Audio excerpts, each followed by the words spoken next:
Olá pessoal, bom dia. Olá, bom dia. A semana começa com a reabertura do comércio de rua. O TN1 te mostra as lojas que abriram as portas hoje. Para funcionar, comerciantes vão ter que seguir uma série de normas. Quem não cumprir pode ser multado em mais de R$5.000. E já tem fiscalização na rua e muita dúvida dos consumidores que estão confusos. Teve fila em loja que não pôde abrir nesta segunda. Use máscara. Agora não é opcional, é obrigatório. O estado registra 181 mortes pelo novo coronavírus e quase 4.600 casos confirmados. A Praia da Costa, em Vila Velha, reúne o maior número de pessoas contaminadas. UPA de Castelândia, na Serra, vira unidade exclusiva para atender vítimas do coronavírus. Na edição de hoje você vai ver ainda incêndio em apartamento em Itapuã, Vila Velha. Mãe e filha estavam na residência e foram resgatadas por garis e trabalhadores da construção civil. Eles usaram escadas para ajudar as vítimas. Traficante mais procurado do estado troca tiros com a polícia e é baleado. Bin Laden, como é conhecido, é suspeito de vários assassinatos. Começa a terceira e última fase da campanha nacional de vacinação contra a gripe. Procon recebe mais de 2.000 pedidos de negociação de redução de mensalidade escolar. E você, sabe como buscar descontos ou pausa no pagamento? Veja as orientações. E tem ainda as ofertas dos classificados do TN. Estamos no ar. Fique com a gente até 1 da tarde, amigos.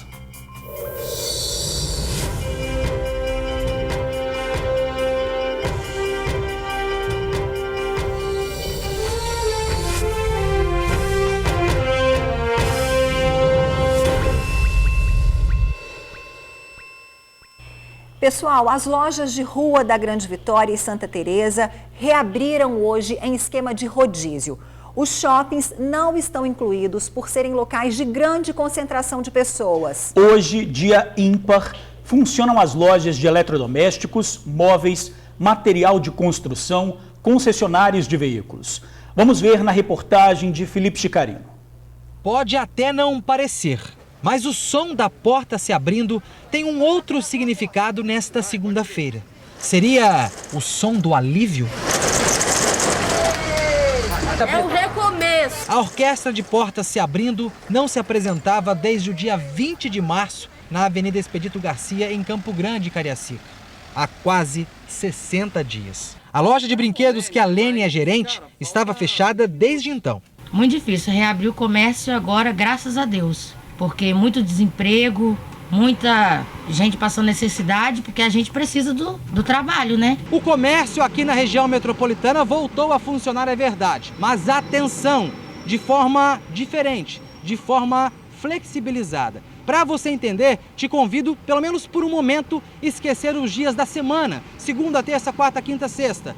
Foquem nos números pares e ímpares, ou vice-versa. Por exemplo, hoje, dia 11 de maio, o que pode funcionar de acordo com o novo decreto? São a venda de produtos de uso não pessoal, lojas de material de construção, eletrodomésticos, eletrônicos, loja de celular, entre outros. Amanhã, por exemplo, dia 12 de maio, dia 12, um número par, o que pode funcionar? São a venda de produtos de uso pessoal, loja de cosméticos, loja de roupas e vestuários, loja de calçados, entre outras.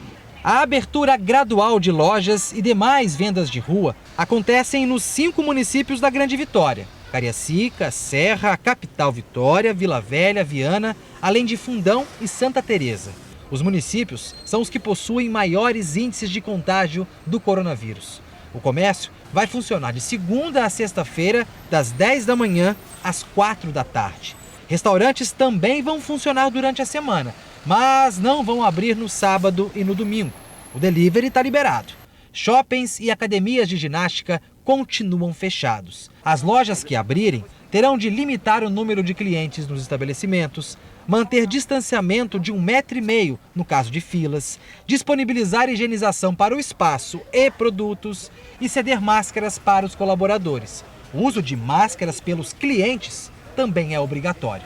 A Joelma aproveitou a reabertura do comércio para resolver uma pendência na casa dela. Eu vim comprar um colchão para o meu pai, que está precisando muito, porque ele está ficando muito na cama, então ele precisa de um colchão.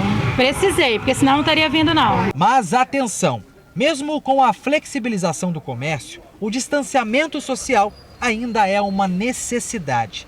Tanto que, se o percentual de ocupação das UTIs chegar a 80%, a orquestra de portas voltará a ficar em silêncio. Como você viu aí, há uma série de determinações para a abertura de lojas. O comerciante que não cumprir as regras do governo do estado pode ser multado e já teve fiscalização. Não é isso mesmo, Luciano? Muito bom dia para você.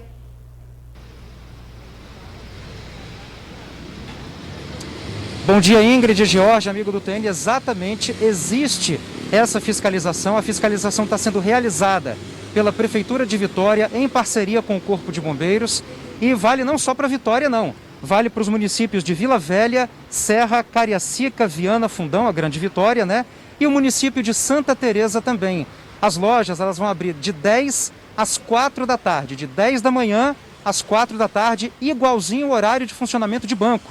Né? Só para o amigo do TN ficar esperto aí, né? Vai ser igualzinho o banco, de 10 às 4 da tarde. A gente está aqui em frente a uma loja aqui no centro de Vitória, na Avenida Princesa Isabel, e essa é uma loja do segmento de roupas, né?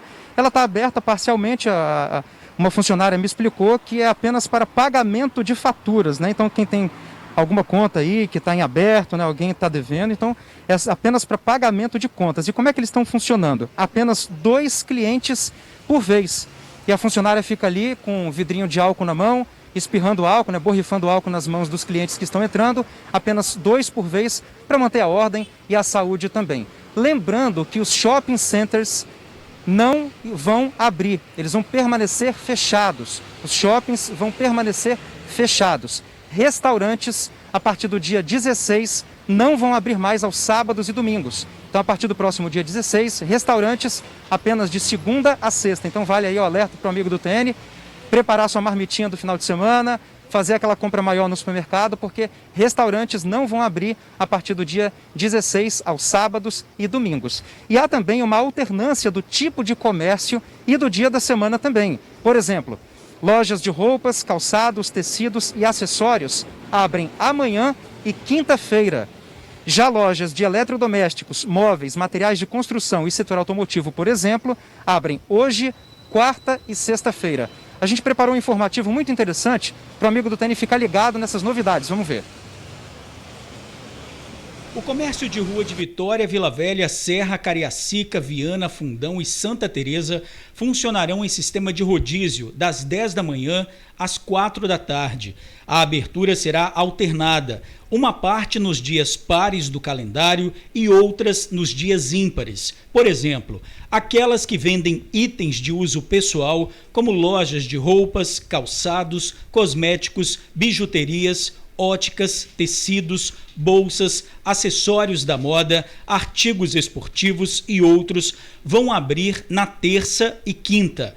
Aquelas que vendem produtos que não são de uso pessoal, como eletrodomésticos, móveis, material de construção, papelarias, livrarias, setor automotivo, autopeças, floricultura, tecnologia, instrumentos musicais, armarinhos, entre outros, vão abrir hoje, quarta e sexta-feira. Beleza, então, muito interessante, muito explicativo, né? Muito autoexplicativo. Então, essa é a sequência de reabertura do comércio aqui no estado, né? Isso vale para os municípios que eu falei agora há pouco, Vitória, Vila Velha, Serra, Cariacica, Viana, Fundão e também Santa Teresa no interior do estado. E só lembrando que essa sequência ela vai ser alterada na próxima semana, na semana que vem. Por exemplo, quem abre essa semana na terça e na quinta, na semana que vem vai abrir na segunda, na quarta e na sexta. Nessa semana, quem abrir segunda, quarta e sexta, na semana que vem vai abrir na terça e na quinta. Então, só para a gente ficar ligadinho aí nessa sequência de reabertura, de volta, né, ao normal das atividades comerciais. Volto com vocês, daqui a pouquinho eu retorno com mais informações, Ingrid e George. Pois é, o pessoal está bem confuso, inclusive essa loja aí, Luciano, depois eu queria que você falasse, essa loja vende roupas, né? E a abertura dela teria que ser, então, terça e quinta. Não sei porque ela está aberta também, porque a gente está vendo aí a venda de roupas, né? Estamos recebendo várias mensagens aqui também no WhatsApp dos amigos do tênis, dizendo que várias lojas que não poderiam abrir hoje estão abertas, né? Então, como que vai ser essa fiscalização? Haja né? fiscalização, né? E também lembrando que igrejas também não vão poder abrir, ainda não tem um protocolo de funcionamento para igrejas, também para shoppings e nem academias. Academias também permanecem fechadas. Olha, gente, em Vila Velha, um apartamento pegou fogo e mãe e filha conseguiram se salvar com a ajuda de garis e trabalhadores da construção civil. Foram momentos de muita tensão. As moradoras foram resgatadas em meio ao fogo. O cãozinho de estimação também conseguiu escapar graças a esse ato de coragem. O incêndio aconteceu neste prédio que fica em Itapuã, Vila Velha. Dentro do apartamento, mãe e filha foram resgatadas por garis e trabalhadores da construção civil que estavam por perto. Um emaranhado de escadas foi improvisado, como dá para se ver nesse vídeo, para se ter acesso ao último andar e salvar ainda o cachorro da família que estava no apartamento. Tá vendo esse cara corajoso que sobe nessa improvisação para fazer o salvamento? É o Queiroz. Ele trabalha na limpeza urbana em Vila Velha. Tinha acabado de chegar na rua. Ele e os amigos salvaram primeiro as duas mulheres e depois se aventuraram para tirar o cão do apartamento. Nós estávamos na esquina ali varrendo e capinando, eu e mais dois colegas meus, e tinha mais dois rapazes gritando. E os moradores em volta dos outros prédios falando que era fogo no apartamento. A gente não pensa, né? Na hora aquele cachorrinho lá em cima, lá, desesperado lá em cima, e a dona dele gritando, todo mundo lá embaixo gritando, a gente pensamos nas escadas, montamos a escala e na hora a doideira foi subir. O Corpo de Bombeiros agiu rápido e controlou as labaredas. Mas, de acordo com o coronel Wagner Borges, comandante do Corpo de Bombeiros, a estrutura do apartamento ficou comprometida. Outra constatação é de que o sistema hidráulico do condomínio não funcionou. Ficou totalmente destruído o apartamento que se incendiou. Os apartamentos do lado, que são mais 3 apartamentos, ficaram totalmente comprometidos pela ação da fuligem. Agora, um dos fatores que dificultou o combate do incêndio foi que o sistema hidráulico preventivo do prédio não estava funcionando. Realmente eu assumi o condomínio há pouco tempo como síndico, tá? E a gente vem acompanhando todas as necessidades.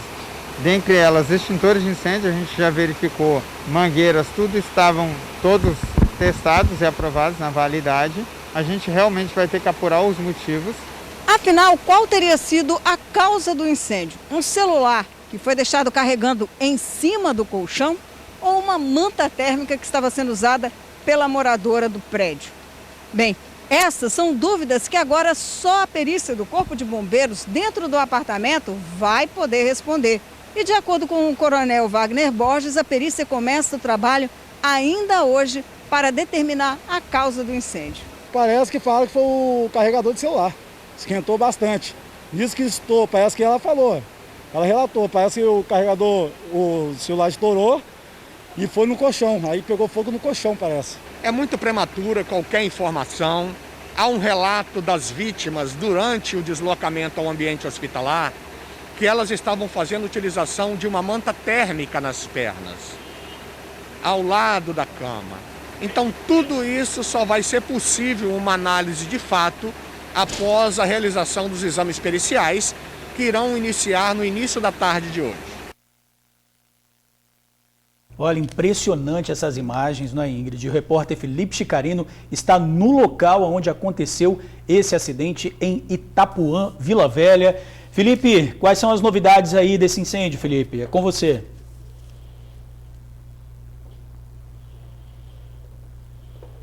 Oi, George, Ingrid, bom dia para vocês, bom dia a todos que nos acompanham pelo TN1. A novidade, George, é que graças a Deus não teve vítimas fatais, ninguém se machucou, foi mesmo apenas o prejuízo, apenas não, né, porque é uma falta de respeito, apenas não, foi o prejuízo financeiro mesmo, né, não teve perda de vidas, ninguém se machucou, graças a Deus. Eu queria chamar a atenção, né, para esse sentimento de empatia que tomou conta dos garis que trabalhavam aqui na esquina. O prédio está ali atrás, eles trabalhavam aqui na esquina. E uma data e uma semana que é emblemática, tá? Já que no dia 16 de maio, no próximo sábado, é o dia do gari. E eles, né, encarnaram todo esse protagonismo, foram lá, entraram no prédio, salvaram a mãe, salvaram a filha, salvaram o cachorro e tiveram um dia de herói. Vem cá, faz favor. Seu Divino, olha o tamanho do seu Divino. Seu Divino tem quanto de altura, seu Divino? 1,40 m. É 1,40 m, mas de coragem passa de 2 metros? Passa de 2, que eu puder a gente corre atrás e faz. Agora me fala uma coisa, seu Divino, o que mais te chamou a atenção nesse incêndio? O que mais deu medo no senhor quando o senhor invadiu lá? É de ter gente que lá queimando e sufocado com fumaça, né? Que ataca muito as laringes da gente, né? Ele pode estar caído lá e a gente entrar no fogo para socorrer a pessoa, né? Agora, que coragem é essa, hein? É ter coragem, né, irmão? Salvar uma vida em primeiro lugar, né? E o resto a gente depois toma conta. Eu estava conversando com vocês antes que foi automático, né? Vocês estavam trabalhando aqui na esquina, viram a situação, já saíram correndo para ajudar. É, a fumaça começou e nós começamos a atacar lá e ajudamos a tirar, pocar o portão, né? E poquemos 2 portas embaixo para poder subir. O meu colega de trabalho entrou para a escadaria acima e já topou com um cachorrinho, ele pegou, jogou para fora e o outro correu pela janela, ficou com medo de pular. O problema mais é o cachorro, que todo mundo ficou com medo de um cachorrinho morrer queimado, né? Que a dona estava gritando demais. Quando ele derrubou o cachorro, que o cachorro vinha caindo, ela caiu no chão também. Seu Divino, fala para mim uma coisa, da onde veio tanta coragem? Irmão, coragem é na hora da necessidade, você entendeu? É que a gente cria coragem e sabe o que a gente pode ser, né? E poquemos 2 portas para poder socorrer o pessoal. O senhor quebrou 2 portas? Tinha uns colegas lá que ajudou também. Parabéns, eu queria dar um abraço no senhor, mas por conta dessa situação que a gente está vivendo aí, de transmissão do vírus, eu não dou. Mas o senhor sinta-se abraçado por mim, viu? De coração. Que orgulho de estar conversando com o senhor, de dar voz para o senhor. Obrigado. Obrigado vocês. Obrigado. É isso aí, só para finalizar, obrigado, boa tarde pro senhor, viu? Boa tarde, o Índio. O Índio também tá aqui, ó, o Índio também ajudou. Parabéns, viu, Índio? Teve um estudo que foi feito alguns anos atrás, Ingrid e George, na USP, na Universidade de São Paulo, uma tese de doutorado no programa de psicologia social. Aí foi criado lá um conceito de invisibilidade pública. O que é isso? O responsável pela tese, ele conviveu quase 10 anos com garis. E ele descobriu o seguinte, que essas pessoas que a gente acabou de entrevistar, são pessoas que muitas das vezes elas são invisíveis para a sociedade. Porque tem gente que não consegue enxergar um gari com uma vassoura na mão, que não consegue enxergar um auxiliar de serviços gerais. Então, esta história bonita de resgate que nós contamos hoje, onde os garis se passaram por bombeiros para poder salvar vidas, isso mostra que esta categoria, que estes sujeitos sociais, eles precisam ser respeitados. E melhor do que isso, serem enxergados, porque eles não são invisíveis e não podem ser invisíveis. Afinal de contas, eles prestam para a sociedade um serviço que é sagrado. Muito obrigado, garis! Dia 16 é o dia de vocês. E em nome de todos esses garis que participaram desse resgate aqui, fica um abraço apertado no fundo do coração para essa galera. Vocês não são invisíveis e não deixe ninguém pensar isso de vocês. Ingrid e George, eu volto com vocês aí no estúdio. De jeito nenhum, né, Felipe? Invisíveis jamais, né? As imagens são impressionantes, vocês acompanharam aí, né, gente? Fogo, uma coisa impressionante. A gente tem até as imagens aí para rodar. E a gente aproveita para mandar um abraço aí, ó, como o próprio Felipe falou, seu Divino. Olha as imagens, gente, no apartamento. Mãe, filho e o cachorrinho que estavam ali. Quer dizer, seu Divino, o Felipe adiantou, tem 1,40 m, mas uma coragem gigantesca, né? E o Índio ali também. Os dois que participaram aí foram os bombeiros para salvar essa família e o cachorrinho também. E o preconceito está no olho de quem vê, né? Invisível não são eles, são as pessoas que não conseguem enxergar exatamente a grandeza de qualquer tipo de pessoa, não só o gari, mas qualquer tipo de pessoa que não consegue fazer um ato heróico dessa forma. Não é? É isso aí. Olha, a Serra é o segundo município do Espírito Santo com mais casos de infectados pela Covid-19. São quase 1000 confirmações. Justamente por isso, uma unidade de pronto atendimento vai se tornar exclusiva para o tratamento da doença. Inicialmente, a UPA de Castelândia vai ofertar aos pacientes 22 leitos, sendo 5 deles de urgência e com respiradores. E caso haja necessidade, mais leitos poderão ser disponibilizados. Os atendimentos começam já na próxima segunda-feira, dia 18 de maio. Os pacientes com sintomas gripais vão poder ir diretamente na unidade de pronto atendimento de Castelândia, na Serra, sem necessidade de encaminhamento. Os demais atendimentos, como odontologia e pediatria, serão transferidos para outras unidades aqui da Serra.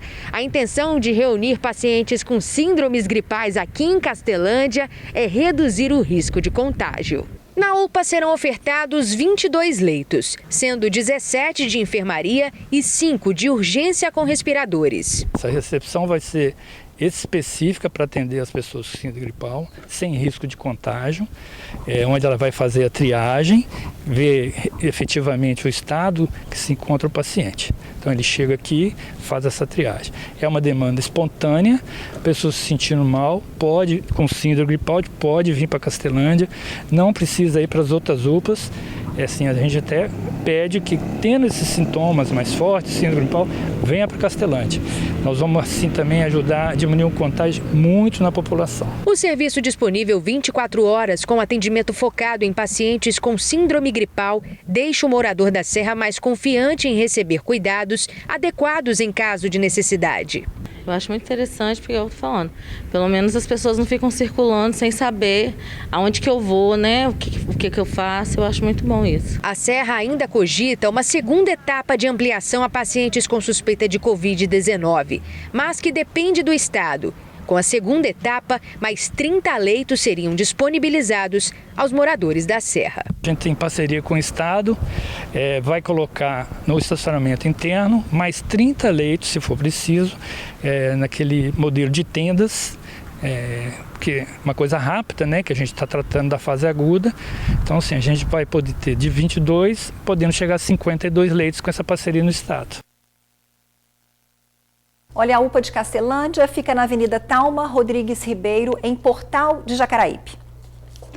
Olha, e nós estamos aqui com o Dr. Adenilton Rampinelli, ele é médico intensivista, está aí no combate direto, né, ao coronavírus. O doutor já teve coronavírus, não é isso, doutor? Já. Né? Como é que foi? Conta essa experiência pra gente, por favor, antes da gente entrar aqui no assunto. Então, primeiramente, bom dia, obrigado pelo convite. Seja bem-vindo aqui com a gente.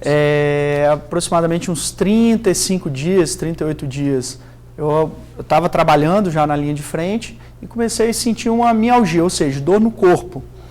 E achei que era só cansaço, muito plantão, muito estresse. E aí, 2 dias depois desse início, minha esposa começou com sintomas respiratórios. Então, ela teve febre alta, teve tosse, teve uma sensação de falta de ar, e aí a gente acendeu a luz de alerta.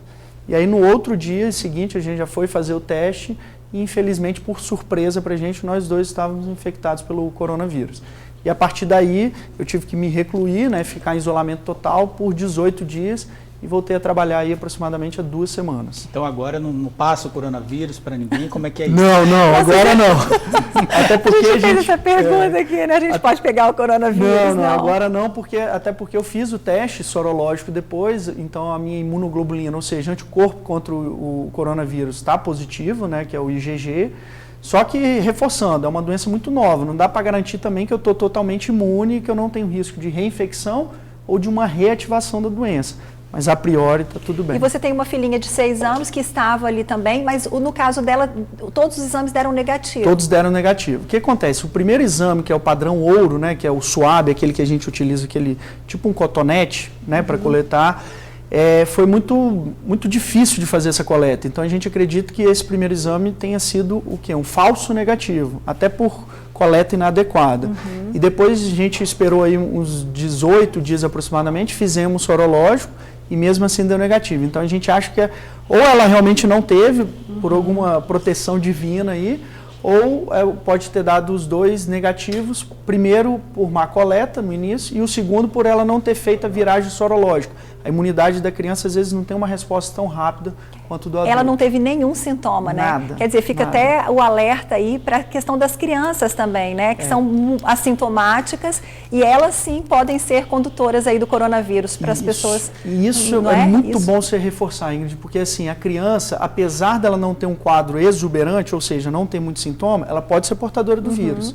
E como ela não apresenta muitos sintomas, ninguém se preocupa e acaba que ela é a grande propagadora, né? Porque beija, pega brinquedo, bota a mão em tudo quanto é lugar e acaba disseminando. Então é importante a gente olhar para as crianças, principalmente nesse foco de possibilidade de transmissão, para os avós principalmente, que são grupos de risco, então tem que ficar atento a isso também. Doutor, nós estamos começando a semana com uma flexibilização no comércio. As pessoas vão poder ir para a rua e comprar. Como o senhor avalia isso, estando de frente para recebendo essas pessoas que estão com o coronavírus? O senhor avalia que as medidas de segurança que podem ser tomadas por esses clientes valem a pena abrir o comércio para receber essa demanda? Olha só, Jorge, é uma decisão, imagino que tenha sido uma decisão muito difícil, porque a gente vive realmente uma crise sanitária e começando em uma crise econômica muito grande. Eu vou falar da parte técnica que me cabe, né? A parte de médico, a gente vê isso com muita preocupação.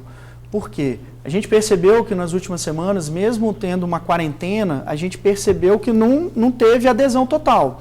E na última semana, principalmente, de forma espontânea, sem uma liberação oficial, quase que debandou esse isolamento. Então agora, com determinação da possibilidade de flexibilização, mesmo com regras estabelecidas, eu pessoalmente não acredito que a população nesse momento vai ter um rigor para conseguir cumprir todas essas determinações. Eu, por exemplo, me pergunto, como é que dentro de uma loja a gente vai conseguir, ou o próprio lojista, fiscalizar a distância de um cliente para o outro?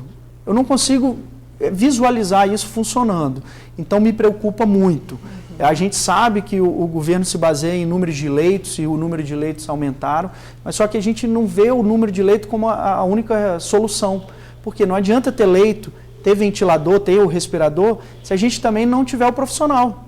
A gente foi exemplo, né? Eu fiquei baixado, entre aspas, por 18 dias. E a gente está percebendo que como o número de casos está aumentando, consequentemente, profissionais da área de saúde também vão adquirir o vírus e, consequentemente, vai ter uma baixa. E para ter profissional de saúde, não é simplesmente comprar um leito, ou construir um leito, ou comprar um respirador. Depende de capacitação, de formação. E não vai ter de uma hora para outra. Essa é a maior preocupação do senhor? Então, não ter gente para cuidar das pessoas? Nessa última semana, o que me chamou muita atenção é o quê? Que a gente percebeu que o número de casos está aumentando muito. E aí vem o número de casos aumentando muito, com a possibilidade de novos casos por uma flexibilização, isso vai aumentar de forma exponencial. E a gente percebeu na última semana que o número de funcionários dentro dos hospitais está diminuindo. Então, por exemplo, nós intensivistas, a gente tem vários grupos, a maioria dos intensivistas se conhece, todo mundo se ajudando, criando escalas extras, porque já está tendo baixa. Na enfermagem a mesma coisa, técnico de enfermagem a mesma coisa. Então, em setores, às vezes, que eu tinha 5 técnicos de enfermagem para tratar de um número X de pacientes, hoje eu saí do hospital e tinha 2 só. Então, a gente está percebendo isso. Então, reforço, não adianta a gente só dar o leito, porque não necessariamente o leito vai resolver. Porque vai ter mais caso e não vai adianta formar estudantes de medicina que não estão preparados ali para entubar um paciente, para lidar com o respirador. São pacientes muito complexos, a gente precisa de uma capacitação muito grande. Então, esse profissional já tem falta no mercado no Brasil como um todo. Então, isso me preocupa bastante. Agora, qual tem sido a média de internação desde que começou, assim, da evolução da doença? Qual tem sido a média? Quando a gente ouve falar que tem pacientes que ficam na UTI 6, 7 dias, aí os outros que vão para 14 a 21 dias. Isso. Como é que tem sido essa média? Olha só, Ingrid, a média são 15 dias de internação. Então, isso que preocupa a gente, porque, por exemplo, se o paciente entra hoje na UTI e a média são 15 dias, ou seja, a gente tem esse leito ocupado por 15 dias. E lembrando que eu acho que muitas vezes já foi falado aqui também, o paciente que adquire hoje o vírus, ele só vai apresentar sintomas e risco de internação daqui 10 dias, ou seja, vai bater com esse leito ocupado. Então, daqui a pouco, o sistema vai entrar em colapso. Esse é o nosso medo, entendeu? Não adianta ter leito tudo bem, a gente pode até ter mais leito, mas isso não garante que as pessoas não vão morrer. O que garante, talvez, que as pessoas não vão morrer é não ter o vírus. É lógico que ter o cuidado, tem pessoas e muitas pessoas estão sendo curadas, ótimo, graças a Deus, mas algumas não estão sendo e cada vida vale a pena. Ok, doutor, daqui a pouquinho a gente volta a falar com o senhor. Muito obrigado por enquanto. E olha, um dos criminosos mais procurados pela polícia no estado foi preso ontem depois de trocar tiros com a polícia. O traficante acabou baleado. Alan do Rosário, também conhecido como Bin Laden, é acusado de uma série de ataques e assassinatos nos morros da Piedade e do Moscoso. A operação começou por volta das 6 da manhã deste domingo. 20 policiais da Força Tática da Polícia Militar foram cumprir mandados de busca e apreensão no morro do bairro Consolação, em Vitória. Os militares foram até a casa do criminoso. Assim que viu os policiais, o homem tentou fugir. Daí começou uma intensa troca de tiros. Ele fugindo, bateu de frente com uma patrulha nossa, que estava nessa escadaria adjacente, trocou tiro e tentou se evadir para o outro lado. Do outro lado também tinha uma patrulha nossa em outro cerco. Ele também trocou tiro com essa patrulha, entretanto, nesse momento ele foi alvejado próximo da região da cintura e se rendeu.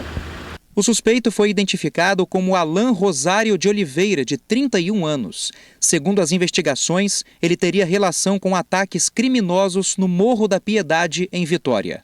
De acordo com a polícia, Alan tem um extenso histórico criminal. Ele tinha 5 mandados em aberto por homicídio e estaria ligado a casos que geraram grande repercussão aqui na Grande Vitória, como, por exemplo, o assassinato dos irmãos Juan e Damião em março de 2018.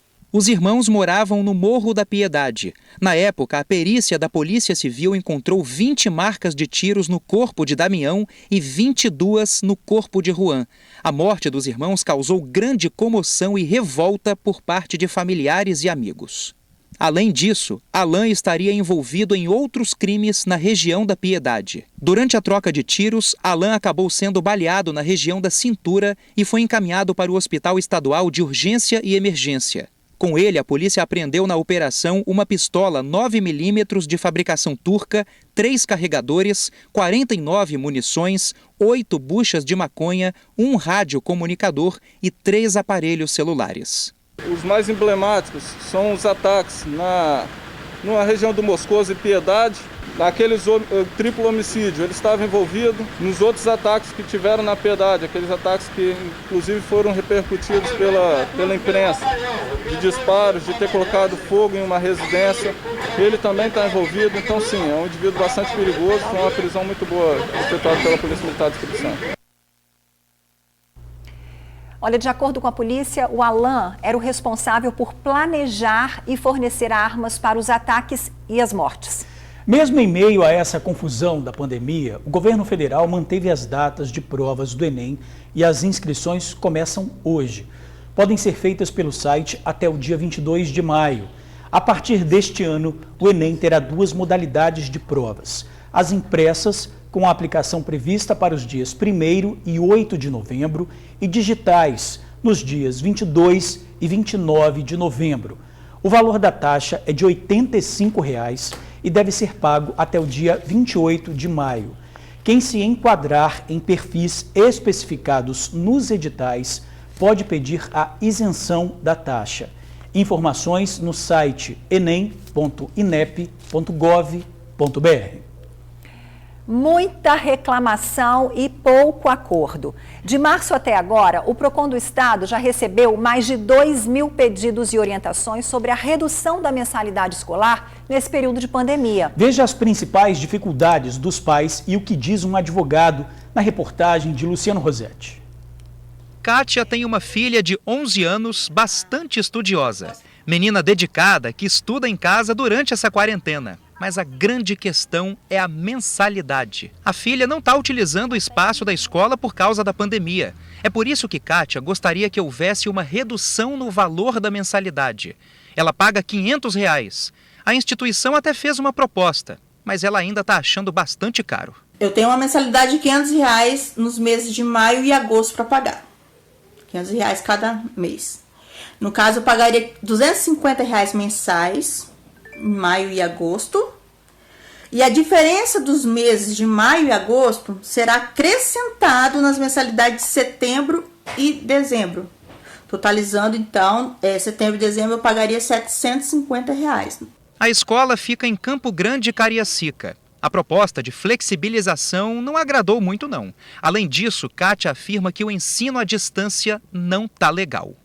A plataforma trava muito, né? Tem muita atividade, as atividades deles, tem muitas atividades no YouTube, eles mandam vídeo pelo YouTube.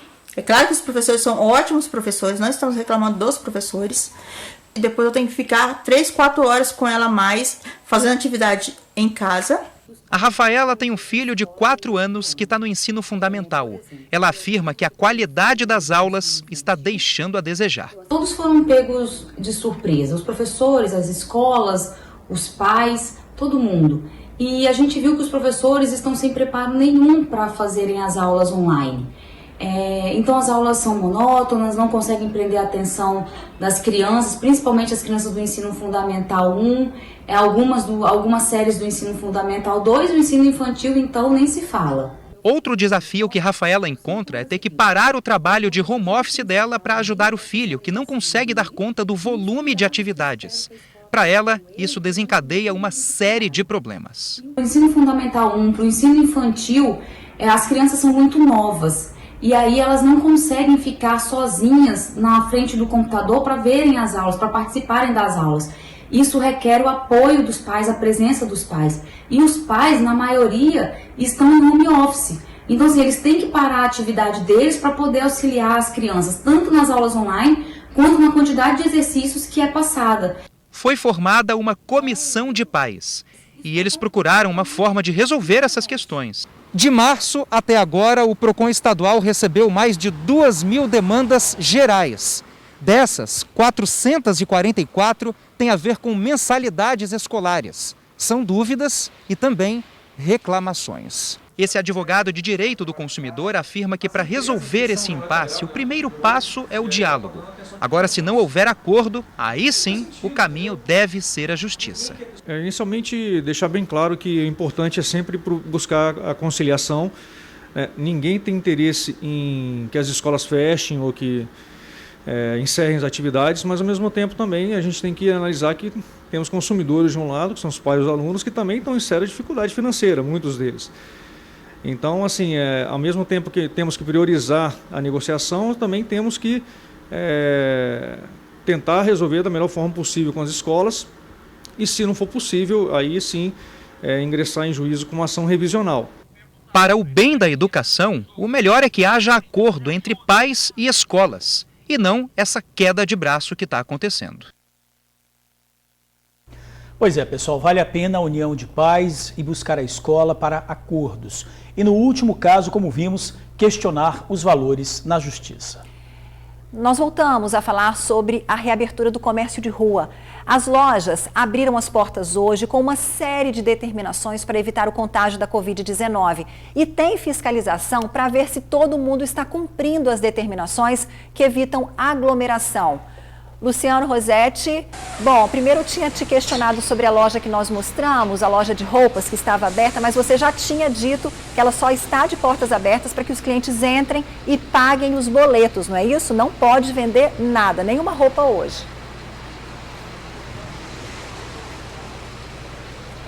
Exatamente, Ingrid, Jorge, amigo do TN, aquela loja que nós mostramos agora há pouco, né? Ela não deveria estar aberta para comercialização. O que a vendedora me explicou, que estava lá de prontidão na porta do estabelecimento, né? Ela disse que aquela fila lá era para pagamento de faturas e eles estavam aceitando apenas 2 clientes por vez. E ela está lá para fiscalizar exatamente isso aí, né? Para impedir que todo mundo entre, tome conta do espaço, da loja e queira comprar alguma coisa, porque esse não é o dia de ninguém vender nada nesse segmento de roupas, acessórios, enfim. E ela inclusive estava lá, né, com um vidrinho de álcool em gel, né?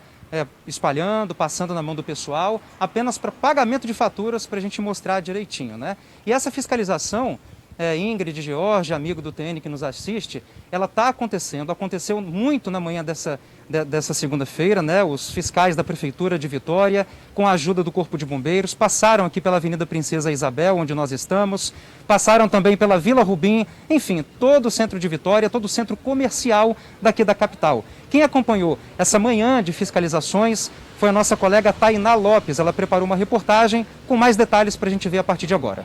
Nessa segunda-feira, dia 11 de maio, o centro de Vitória tinha várias filas em comércios que, pelas regras, deveriam estar fechados.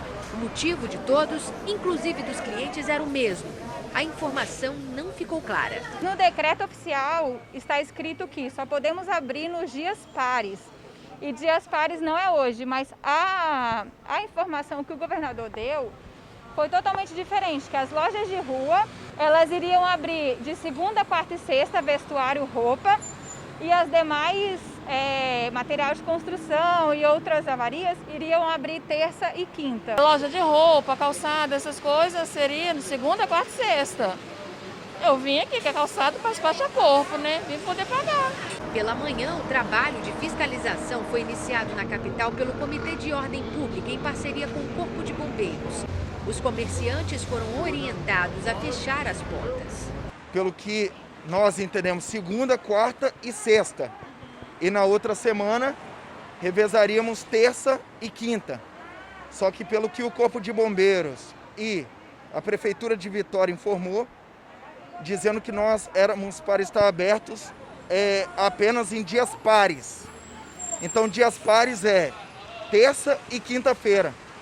Então, sendo assim, nós vamos atender as pessoas que aqui estão e vão baixar as portas. Diariamente, equipes de fiscalização vão atuar nos comércios de Vitória conforme as denúncias que chegarem para o canal 156.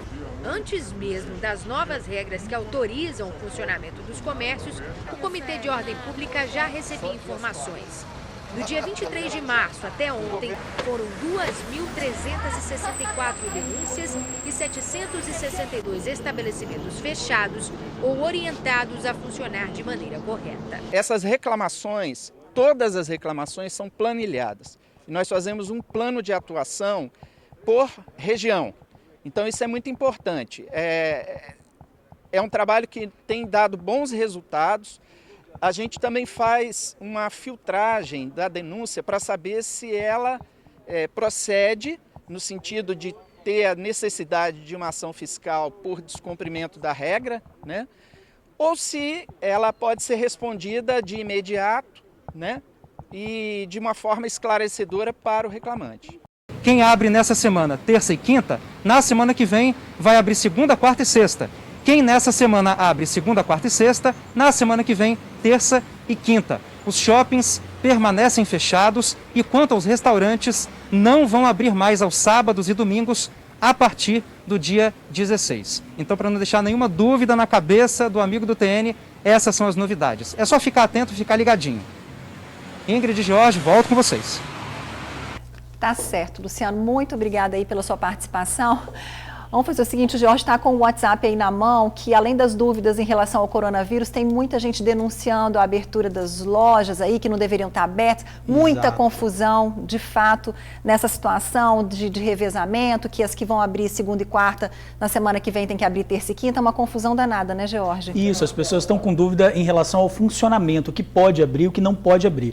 Então, como a gente preparou aí o material, vamos pedir para rodar novamente a tela que explica direitinho aí como vai ser o funcionamento essa semana, né? Roda aí, por favor. Vitória, Vila Velha, Serra, Cariacica, Viana, Fundão e Santa Teresa funcionarão em sistema de rodízio das 10 da manhã às 4 da tarde. A abertura será alternada, uma parte nos dias pares do calendário e outras nos dias ímpares. Por exemplo, aquelas que vendem itens de uso pessoal, como lojas de roupas, calçados, cosméticos, bijuterias, óticas, tecidos, bolsas, acessórios da moda, artigos esportivos e outros vão abrir na terça e quinta.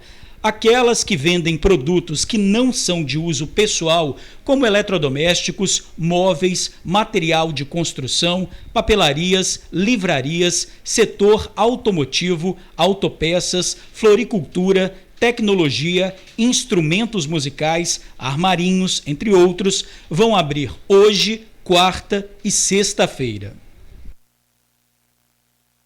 Então, reafirmando, igrejas e academia não tem previsão, ainda está sendo feito um protocolo para funcionamento, né? As pessoas, shoppings também, não só em sistema de drive-thru, as pessoas aqui fazendo muitas denúncias em relação ao funcionamento, a gente sabe que não tem como fiscalizar tudo isso, então fica a questão da consciência, né? Mas a gente espera aí que as prefeituras, né, que o governo realmente fiscalize para que isso funcione.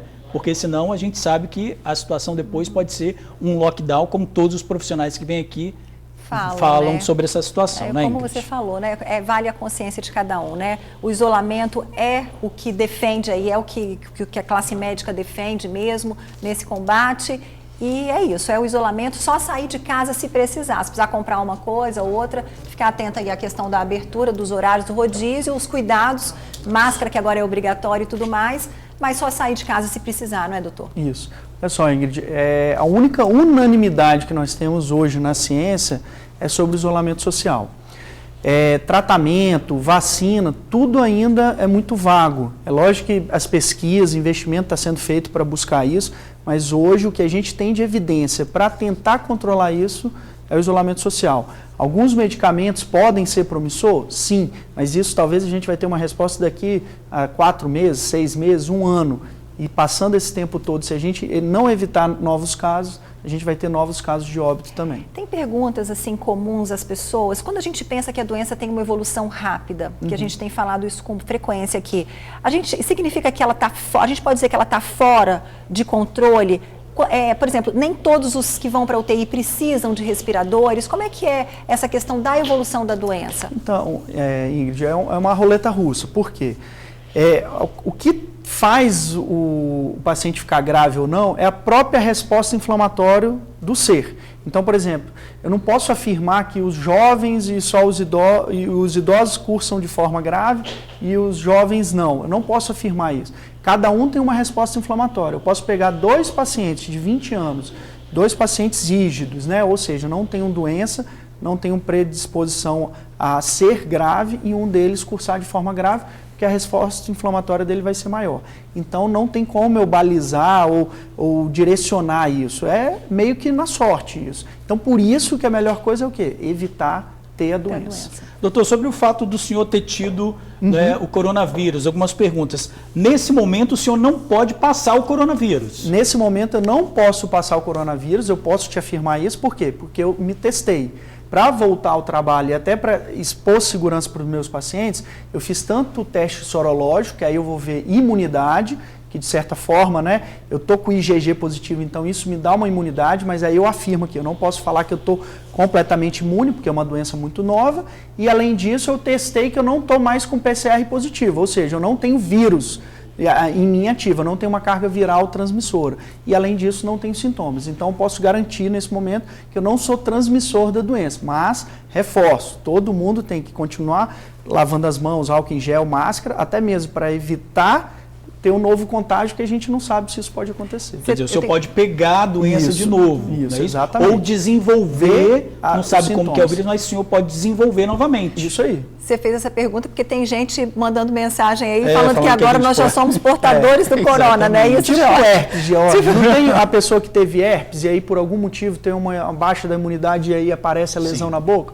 É mais ou menos isso. Então a gente não sabe se isso no coronavírus pode acontecer também. São 4 meses de doença, né? Doutor, os sintomas, o senhor que está ali na linha de frente, os sintomas estão mudando? Quais são os sintomas mais comuns agora do coronavírus? Então, os sintomas mantêm o padrão, né? Que é aquela tosse seca, uma dor na garganta, falta de ar.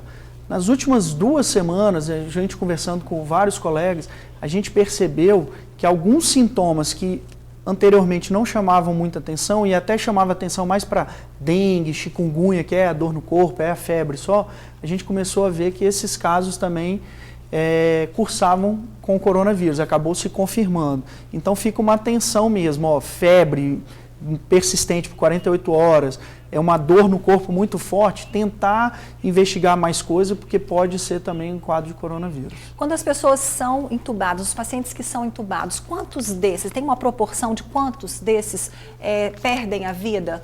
Então, é quase 50%. Dos que são entubados, eles vão ficar, os que saem, ficam de 15 a 21 dias respirando por aparelho, e aí saem, recebem alta, e isso não significa que eles não possam voltar para a UTI, porque são pacientes críticos, crônicos, que a gente chama, então ele vai perder massa muscular, ele vai ter uma imunidade mais fraca, ele pode pegar uma infecção urinária, uma pneumonia depois nesse período, então ele pode voltar para a UTI também.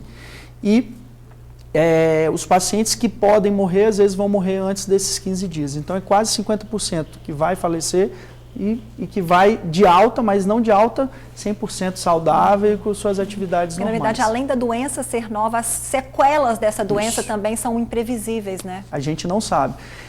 Semana passada eu estava numa discussão, inclusive, sobre atletas. Muitas pessoas falam, não, o atleta tem uma imunidade muito boa, é um super-homem quase, né, pelo porte. Só que a gente não sabe, mesmo que ele tenha, às vezes, um quadro leve, a gente não sabe se, por exemplo, esse pulmão dele vai ficar com uma sequela definitiva. Ninguém sabe disso ainda. A doença é muito nova. Então, por isso que até os próprios atletas, que são pessoas muito fortes, saudáveis, têm que tomar esses cuidados.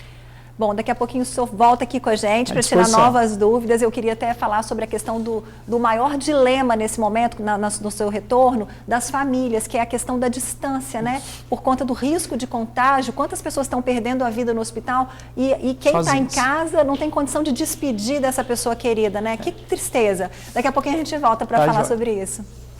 E olha, vale a sua atenção. Começou hoje a terceira e última fase da campanha nacional de vacinação contra a gripe. Receberão proteção crianças de 6 meses a menores de 6 anos, gestantes, mulheres que tiveram filho há menos de 45 dias e pessoas com deficiência. E a partir do próximo dia 18, a vacina também será liberada para adultos de 55 a 59 anos e professores das redes pública e privada.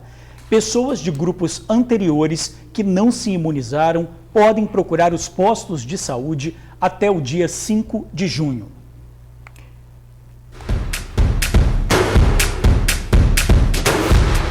Pessoal, estou passando aqui para divulgar um pouquinho do meu trabalho com doces, meu nome é Priscila Monte, tá? Trabalho com tudo de festa, temos bolo, torta, docinhos, cupcakes, kit festinha, artigos para presente, trabalhamos com chocolate. Se alguém se interessar no meu trabalho, pode estar ligando pelo WhatsApp 996891982. Um abraço. Nossa, que coisa linda, né? Nada melhor do que começar a segunda-feira na dieta, né? Que dieta bacana com aquele bolo. Que dieta maravilhosa, né? Quem dera, gente. Olha só, vamos encomendar aquela delícia e linda, né? 99689, peraí, vou chegar aqui, gente. 99689-1982. 99689-1982. Tem mais, vamos ver.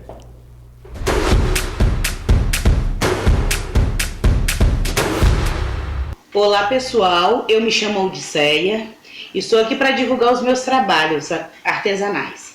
Aqui eu tenho lembrancinha, sachê perfumado de crochê.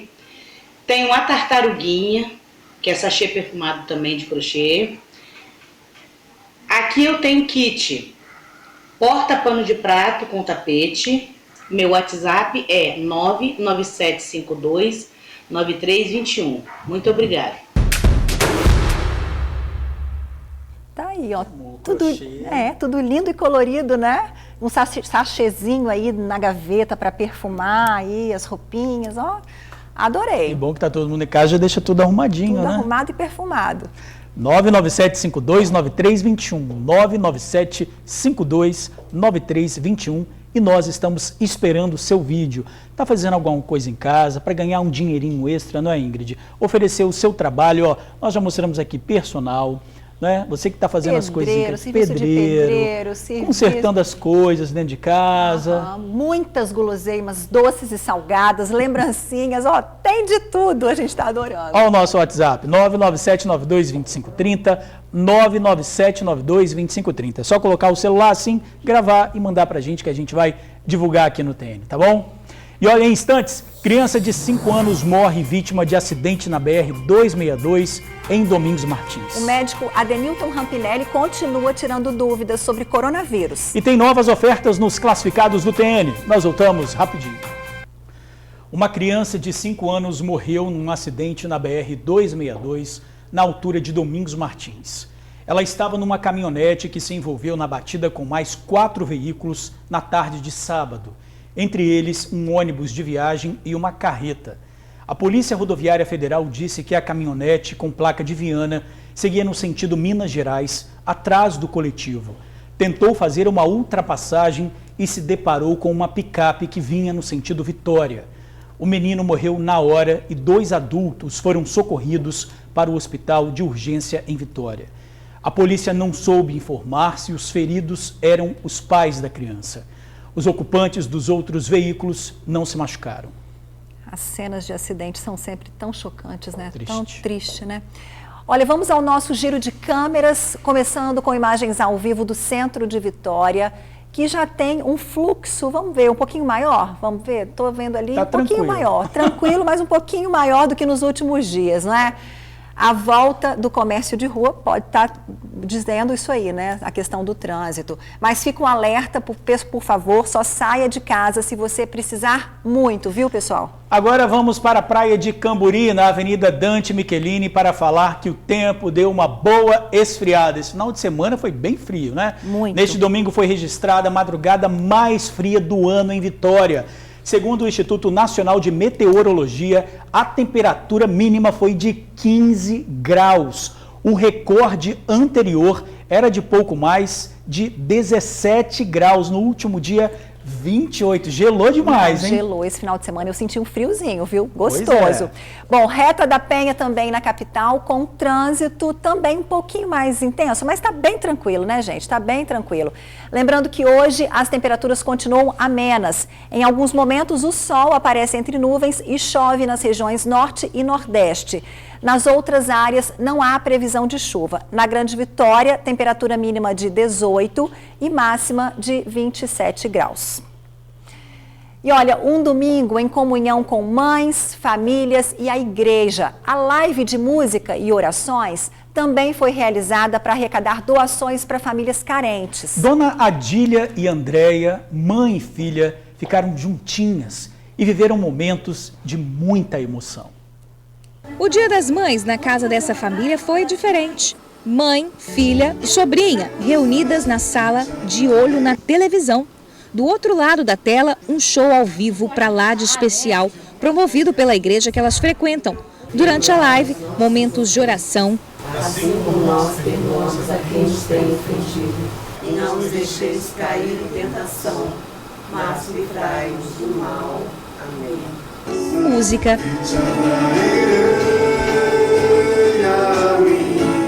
e, claro, muita emoção. Andréia e Adília, mãe e filha, são da paróquia Nossa Senhora das Graças em Vitória. Elas fizeram questão de participar de todos os momentos da live, comandada pelo padre Fernando. Agradecer por esse presente que ele nos deu, né? Nós como mãe, fiquei muito emocionada de ver, sabe? E tudo de bom. Dona Adília tem 4 filhos, mas só a Andréia mora com ela. Elas estão em casa de quarentena e por isso puderam estar juntas nesse Dia das Mães. Depois de assistir a live, Andréia não escondeu a emoção. Para a gente foi um privilégio. E realmente, eu fico muito emocionada. E estar mais um ano comemorando o Dia das Mães, junto com ela. E hoje foi assim, um privilégio, porque nós fomos ministrar juntas. Assistimos a live juntas e, como você falou, ainda mais nesse momento tão difícil, com tantas pessoas passando por tantas dificuldades, tantas mães afastadas dos filhos, e a gente só pode louvar e agradecer a Deus por esse momento, por essa alegria, né? Por esse presente que Deus nos proporciona. Mãe e filha já atuam como ministras da Eucaristia há muitos anos. São atuantes nas atividades da paróquia e nesse Dia das Mães não podia ser diferente. Elas permanecem juntas, unidas no amor e na fé. E daqui, da sala de casa, estão conectadas à varanda acústica. E foi um espaço pequeno que a equipe de canto da igreja improvisou a transmissão da varanda acústica. Uma vista linda, tudo feito com muito carinho para as mães. O show também teve o objetivo de arrecadar doações para famílias carentes. O Varanda Acústico surgiu do desejo de, como igreja, estar mais perto de nossas famílias. Nesse dia especial para as mães, estar mais próximo de nossas mães. Junto a esse momento de oração, de louvor, de agradecimento a Deus, nós, em unidade com a Arquidiocese de Vitória, lançamos a campanha Com Dividir, que tem por objetivo ajudar as nossas famílias, os mais necessitados, a colocar um alimento em sua mesa. Foi assim, com muito amor, música e oração, que mesmo distante, todos puderam estar juntos.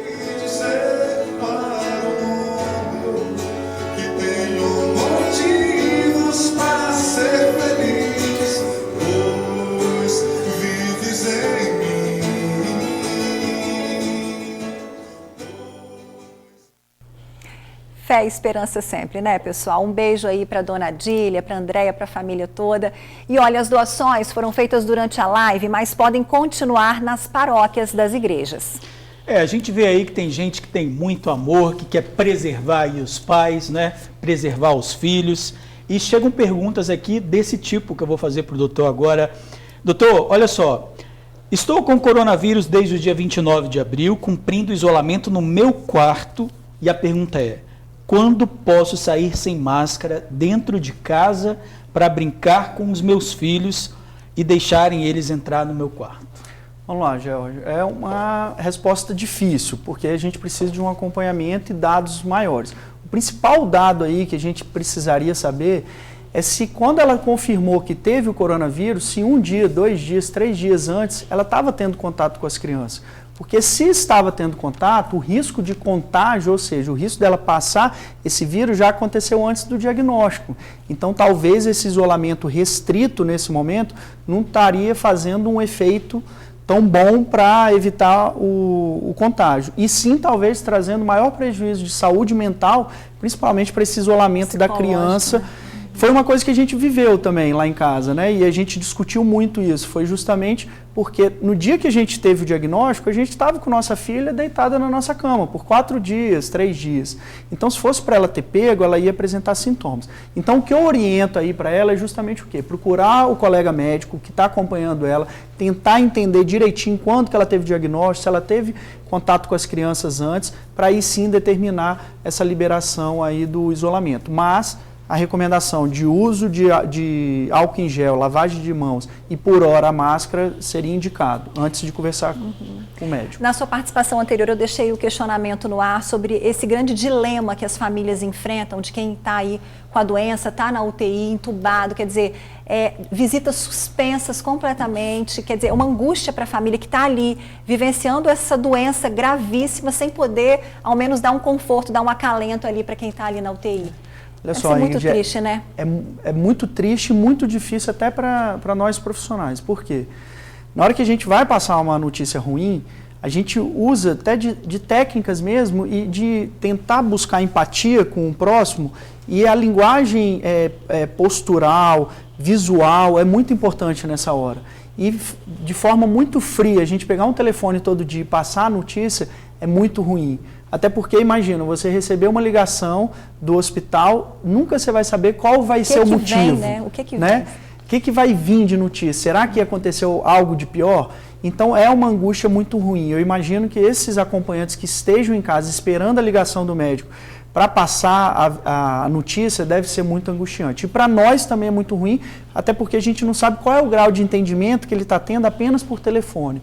Então, alguns hospitais que eu trabalho, o paciente quando já está numa fase mais estável, a gente está utilizando da tecnologia de videochamada. Então, a gente faz uma videochamada ou aquelas chamadas com 3, 4 pessoas da família, até para passar isso para os familiares, qual é a real situação, e para o próprio paciente se sentir acolhido e ver a família. Só dele ver, ele já se sente um pouco melhor. Mas quando há a possibilidade, por exemplo, antes da intubação, que o paciente vai ficar entubado ali, ele consegue falar com a família? Não, na maioria das vezes não, porque é um momento crítico. Então, infelizmente, é um momento que pode ser de despedida, né? Porque pode ser que ele seja sedado e entubado e venha a falecer. e ele não teve esse último contato, essa despedida. E é realmente, até para nós profissionais, é muito difícil você olhar para o paciente e explicar, ó, vou te sedar porque o seu caso de coronavírus piorou. Você como profissional sabe que talvez ele não saia mais do respirador e ele também, pela a quantidade de informação que a gente está tendo, a gente imagina que ele passe por esse sofrimento também. Então é uma situação muito ruim. Nossa. De arrepiar, gente, é difícil. Vamos cuidar, ter que enfrentar, né? Vamos cuidar, porque a saída é não pegar esse vírus e não passar para o outro, né? Exatamente. Porque é tudo muito incerto, muito incerto. Uma pergunta, doutor. Perdi o olfato e o paladar, mas não sinto mais nada. Isso pode ser Covid? Eu amamento uma bebê. Então, pode. Porque hoje a gente está numa situação, né, de pandemia, de contágio comunitário, e que esse é um sintoma que chama muita atenção. Vou dar o exemplo meu, pessoal. Minha esposa até hoje mantém ainda uma dificuldade em sentir cheiros.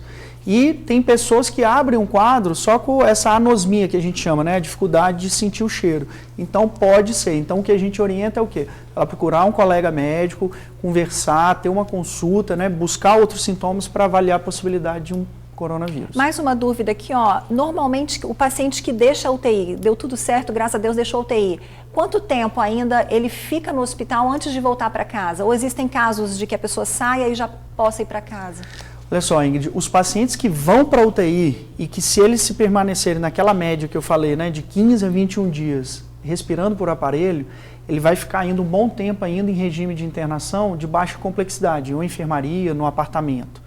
Esses pacientes cursam com a perda muscular muito grande, porque eles ficaram literalmente deitados, podem cursar com outras complicações, então não é que saiu da UTI, daqui 2, 3 dias ele vai embora. Não. Vai depender das... Então, por exemplo, eu tenho um paciente que hoje está fazendo 46 dias de internado por coronavírus, que foi logo no começo, e ainda se encontra internado, não está mais na UTI. Mas ele ainda está com outras dificuldades e apresentou outras complicações. E ele tem comorbidades? Ele tem esse seu Ele tem paciente? essa comorbidade, ele é mais idoso, então tem essa dificuldade. Então a gente não consegue matematicamente falar, ó, vai de alta logo. Por isso que é importante a gente reforçar do isolamento. Porque se tiver novos casos com esses pacientes, mesmo saindo da UTI, eles vão estar ocupando outros leitos. Então não adianta a gente só, né, criar novos leitos e a caixa e a curva crescendo, entrando mais paciente, não vai dar conta. Não tem como. Doutor, a gente está falando aí de subnotificação, mas olhando os números oficiais, são 4.500 casos confirmados, 1.600 curados, e se a gente fazer uma diminuição aí básica, a gente tem 3.000 pessoas que estão por aí, né? 3.000 doentes que estão doentes, né? Tirando os curados. Aí tem uma pergunta aqui, ó. Gostaria de saber se todos que descobrem que estão com Covid são medicados ou curam-se sozinhos. A pergunta é, onde estão esses 3.000? Então, Jorge, assim, foi um ponto muito importante que pouca pessoa fala. As pessoas querem saber do número de óbitos e agora todo mundo querendo, né, vamos dar notícias boas e falar do número de curados. Beleza, mas e os que estão agora com o vírus? Isso que é importante relembrar. Você falou, são 3.000 hoje no estado com vírus, né? Só que esses ou vão ser internados, ou vão curar, ou vão a óbito. Os que vão curar, provavelmente vão cursar de forma mais branda, então talvez eles não entrem no sistema de saúde, ou às vezes o número de internação deles seja menor. Agora, os que vão a óbito e o que vão evoluir de forma grave, vão chegar no hospital. E quando que isso vai acontecer? É muito difícil falar, mas semana passada a gente teve 2 exemplos, a gente conversando com colegas, 2 pacientes que foram atendidos bem, estáveis, 5 dias depois chegaram grave no hospital. Então, o paciente hoje, esses 3.000, se a gente pensar que esses 3.000 vão cursar com a forma grave, daqui a 5 dias ou 7 dias, eles vão adentrar a um serviço de saúde. E a gente tem estrutura para receber 3.000 pacientes de uma hora para outra. É lógico que a gente está fazendo a conta que esses 3.000 vão cursar com forma grave, mas vamos botar metade, então, 1.500 chegando. Então, é isso que preocupa a gente, esse número de pessoas que estão com o vírus agora e outra, 1.500 pessoas com o vírus hoje. Será que essas pessoas estão aderindo ao isolamento? Ou estão passando para próximos? Isso, porque elas podem passar até para 3. Né? Então, são 3.000 vezes 3, a gente vai ter aí um contágio de quase 10.000. E aí a conta não para de subir. É isso aí. Doutora Denilton, muito obrigada pela sua participação, sua primeira participação aqui, abrindo aqui no TN, né? Seja muito bem-vindo aí com a gente. Muito obrigado a vocês, obrigada. à disposição. Obrigada. E olha, a gente vai para um rápido intervalo, mas a gente já volta. Fique com a gente.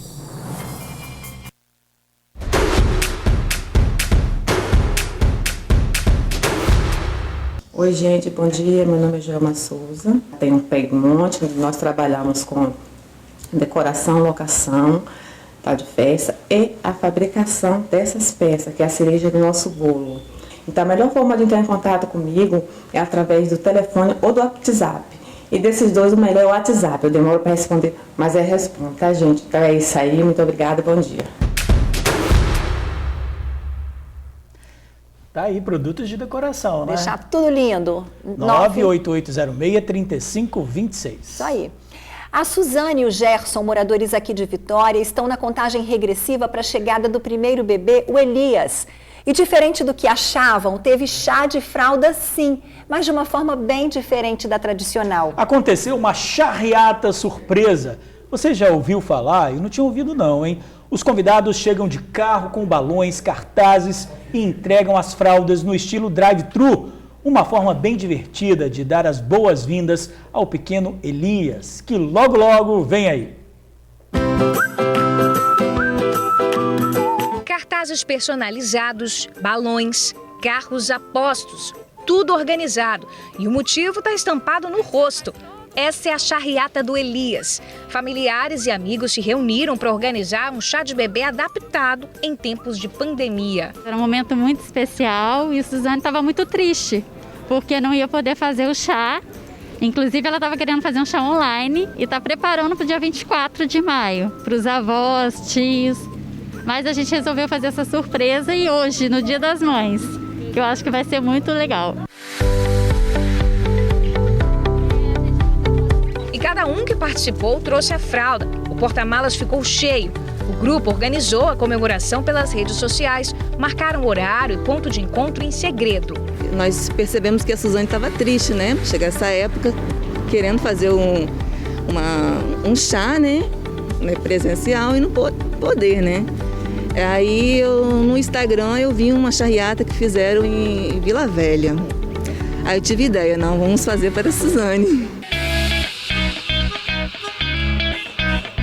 Tudo pronto. A carreata segue para o destino, a porta do prédio dos papais do Elias, Suzane e Jefferson, que foram pegos de surpresa. O chá de bebê tradicional não deu para fazer, mas o Elias recebeu todo o carinho dos familiares e amigos antes mesmo de nascer e de uma maneira bem diferente. E teve tudo como manda o figurino, lembrancinhas, bolo, bexigas azuis, na calçada mesmo. As fraldas foram entregues pela janela dos carros que iam passando e deixando carinho para a família. Os papais de primeira viagem eram só alegria. No 8º mês de gestação, Suzane, é claro, se emocionou com a demonstração de afeto. Eu achei maravilhosa a surpresa, porque nesse período de distanciamento a gente ficou tão longe, né, da família, e ter essa surpresa foi maravilhosa.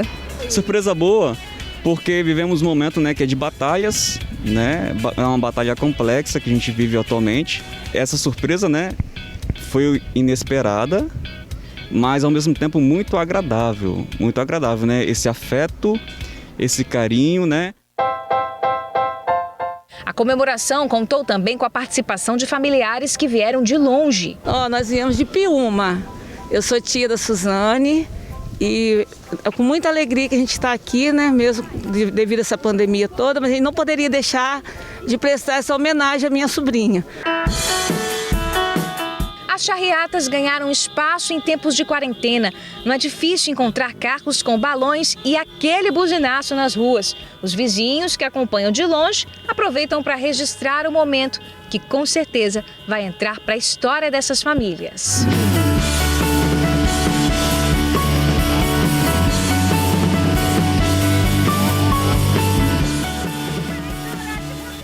Isso é bom demais, né? Muito bacana. Saúde, Elias. E saúde para você também. Se cuida. Beijos e até amanhã. Beijo, gente. Até amanhã. Tchau, tchau.